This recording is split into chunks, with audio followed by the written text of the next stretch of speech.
ഇപ്പോൾ പറഞ്ഞ പോലെ കെ വി കുഞ്ഞിരാമൻ അടക്കമുള്ള ആളുകൾ കുറ്റക്കാരാണെന്ന് കോടതി കണ്ടെത്തിയിരിക്കുന്നു. മണികണ്ഠൻ അടക്കമുള്ള ആളുകൾ എന്താണ് നീതി കിട്ടി എന്ന് തോന്നുന്നു? നീതി കിട്ടിയെന്ന് തോന്നുന്നു.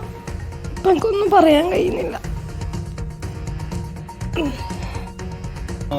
ഇത്രയും വർഷം കാത്തിരുന്നത് ഈ ഒരു ദിവസത്തിന് വേണ്ടിയല്ലേ? അതെ അതെ, ആഗ്രഹിച്ച പോലെ സംഭവിച്ചു. കടുത്ത ശിക്ഷ പ്രഖ്യാപിച്ചിട്ടില്ല. കടുത്ത ശിക്ഷ വേണമെന്നാണോ? കടുത്ത ശിക്ഷ വേണം തന്നെ ആഗ്രഹിക്കുന്നത്.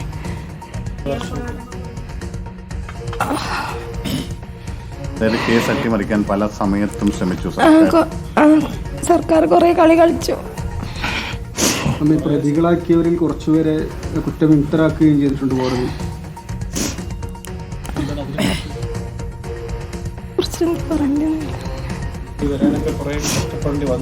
അതെ അതെ, കുറെ കഷ്ടപ്പെടേണ്ടി വന്നു.